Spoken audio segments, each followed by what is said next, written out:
Alright guys, HyDra again today. I hope you're all doing well and enjoying your day so far. OpTic Gaming break their longest championship drought in their history by winning Major 3 here in Toronto. What a phenomenal tournament it was. Lots of reaction from the OpTic guys as to how they got to this point, why they iced up on Sunday way more this time than they have done in previous tournaments so far this season, and of course last year as well. Very much intrigued to your thoughts in the comments below. Hit the like button if you enjoy. Subscribe if you're new as always, I would greatly appreciate it. Here are the boys of course celebrating after the fact. This is the first question though that I wanted to raise today because it was an unbelievable event this weekend, but unfortunately in a week and a half's time we go back to online cheese and we're going to be there again for 4 more weeks. Then there's going to be a major in Burbank with no fans, and then we go to the World Championship in Dallas, right? So this is the part that is frustrating for me because we've just had one of the best days in the history of competitive COD.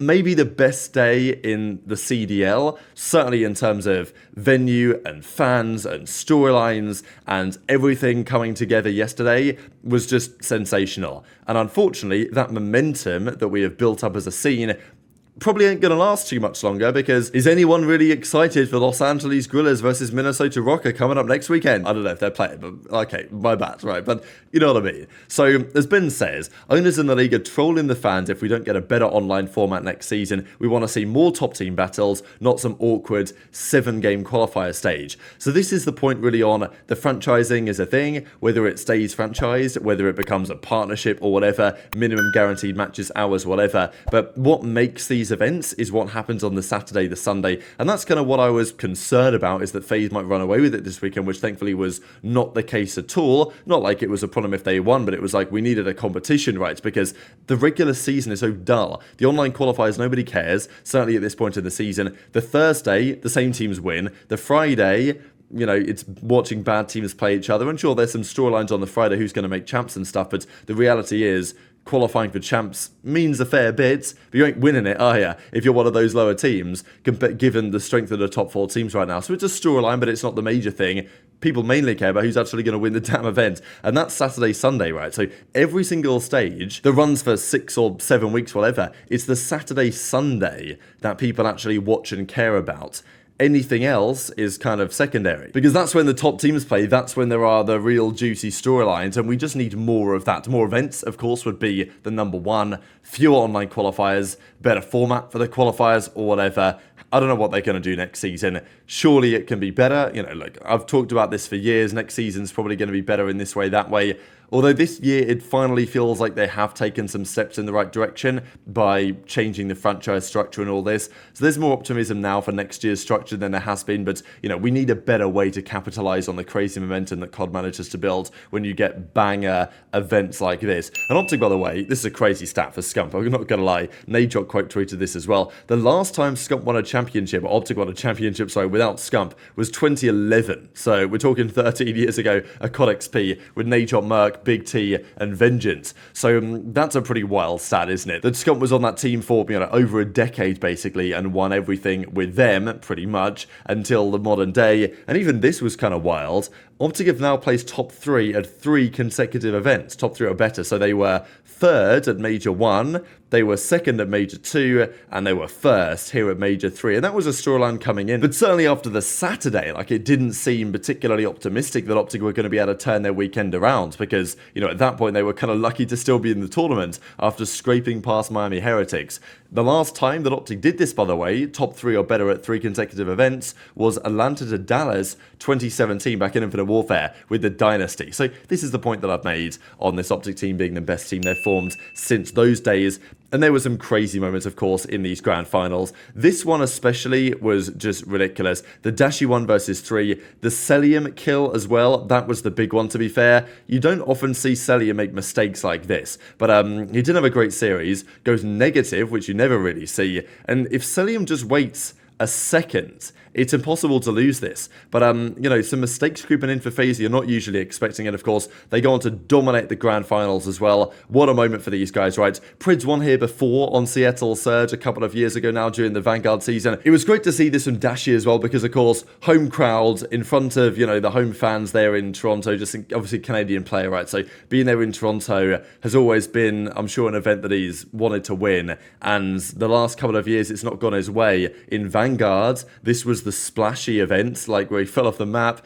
And then obviously last year they came top 12. And even this year there was, I forget, I think it was Eelge in our Twitch chat or YouTube chat this weekend doing the watch party. They came up with Exploshi, which is absolutely terrible. But like just to refer to when the bomb exploded and they should have clutched the 1 versus 2, because genuinely ever since they lost that 1v2 and CleanX got the 1v2 somehow because Pred ran the other way and Dashy explodes while on the bomb, that was a turning point for the weekend on the negative. They then dropped down to losers. But then as soon as Dashy clutched the 1v2 in the same scenario against the Subliners, then the momentum went the other way again. It felt like that to me. So, that curse was broken mid-tournament. And a lot of the reaction here just goes really hard, right? And I've been critical of Dashy over the last couple of years just because I know how good he is. And the reality that he hasn't secured as many event victories as probably he should have done has been a point of, concern really for the green wall. But the way that Dashy performed yesterday was super commendable in the circumstances because, there's been a couple of times in recent memory where Dashy hasn't really, delivered in those moments. But man, yesterday he was everything,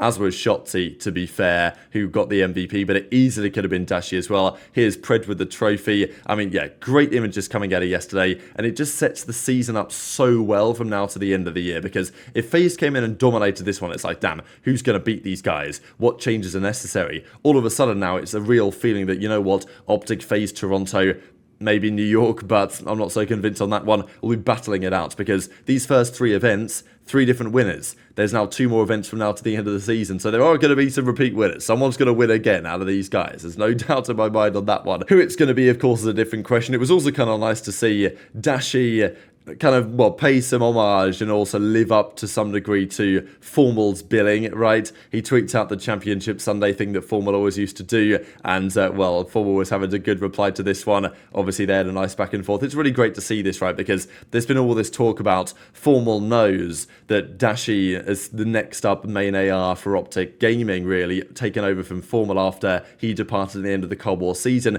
Dashy's been that protege, right? The man that was meant to lead OpTic forward in that role. And maybe we're starting to see, the fruits bear from that, especially since Kenny's joined. And I think what that's done for the team. Now, Karma as well, of course, coming into the coach deserves a lot of credit. It was great to see him get his first championship as a coach, right? Because since coming in around about this time last year in the season, obviously we know that Karma's going to command huge respect as a coach from those guys. But you never really know how it's going to work out, right? Is his style going to mesh with those guys? Like, obviously we know that Rambo and Dashy had a fair bit of a disagreement. He gives some credit to JP as well, going above and beyond, I think is what he's trying to say here for the rest of the team. And while I was back at the hotel here making the video reacting to this, Trey had the boys on the watch party after the fact as they're deconstructing all the venue in the background. So just wanted to share what Karma had to say on Shotzzy and the fact that, look, there's been talk that Shotzzy better online than on land. Does his playstyle not translate as well to land? But man, was he unbelievably impactful yesterday.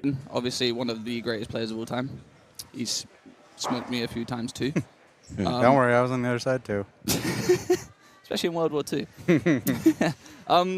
What's it like coaching these boys, Damon? Obviously, for, I would say, young guns. Bruce, you're kind of getting to my age a little bit now. Yeah, I'm a veteran now. You are now. Everyone show up on time. Set the tone. No way, you're setting the time now. Hey, Brandon's always there. Brandon's always there. TP3 guys. That's if you guys didn't know. Damon I got you. But like one of the best. What's it like teaching? The unteachable for Shotzzy, for example. You can't teach what this guy does. Yeah, I mean, dude. Trust me, I'm like conflicted sometimes. I'm like, do I tell Ant that like stop, like just slow it down a little bit? Like I even thought about it today at some points, like for like our 6-star, but I was like, like I'm just not gonna do it because like I feel like we can play however the fuck we want if we're like all playing with the same idea. Like that's one thing we've been really struggling with, like especially against. Well, I was gonna say only the top teams, but I actually think we were playing overall better against the top teams, and worse versus everybody else. But then like today we played like like you said how we've envisioned. Yeah, how we envisioned that everyone like, because there's moments when like the later matches or the matches at the beginning that we had in this tournament where like you could just tell that we weren't on the same page, and I feel like the way that we played today, there was no miscommunication, there was no confusion. It was strictly just like do this, and everyone knew exactly what to do. Not vibey, like you know what I mean. It's great, honestly. 805 days though, Bruce. It's been too long. 805 days. I'm not gonna lie. The last time we won was we played you guys in winners finals. My bad, Trey. That's a weird Trey. I know. Off the rip. That's Bro, just. how are you gonna dap me It up? was and that- say, how are you gonna dap me up and say you're my guy, You're right. and then hit me with that? So Kenny absolutely soaking this one up, and for good reason. Major 3 champs, he says, ain't no better feeling. And I think often it did come down to Kenny joining the roster. There's got to be some causation there rather than just correlation of Kenny joining this team and all of a sudden within a couple of events, they're back on top over a very competitive league. I think that is the point that I am looking at this season with comparison to other seasons, is that it is hyper competitive at the top. Like there are some really solid teams up there, and even the Subliners, they're not a bad team, but they kind of just find themselves in no man's land sometimes when it comes to the top teams versus the rest of the league as it stands, and certainly the standings play that out in reality as well. So couple of final things to share for you guys before we close out the video, because these are the overall CDL standings right now. Well, this is the bracket first of all, just to show how insane this bracket was really from start to finish on the tournament. Like the way that it concluded, the losers bracket run that OpTic made from obviously winners round 2, dropping down to losers round 3, making the run over Heretics, Subliners, FaZe and Ultra. Like it doesn't get too much stronger than that in terms of teams to beat in recent events and dominating the grand finals in the way they did. Just yeah, in many ways you couldn't have written this one any better, and that leaves the league standings like this. So OpTic are 20 points away from FaZe, which is interesting because FaZe have been the #1 seed in the league, or the #1 standings in the league every year for the CDL so far, and it's probably going to happen again. But there's only 20 points difference there, and if OpTic were to win Major 4, they would quite likely take that top spot, depending what happens online. So FaZe now 28 in 6 series win-loss, Ultra at 390, and then as we can see, Subliners in this really weird middle ground, where they kind of are nowhere near the top 3 in points, but they're kind of nowhere near the rest of it. But look at these standings for the World Championship, right? Boston are dusted, right? We've known that for some time. They didn't put up a single point this stage. But Gorillas, Legion, they're now in the drop zone at 110, but the cutoff is 120. And Ravens only have that over Rocker, who are now down there, because Rocker were 5th not long ago. Now they're 9th, right?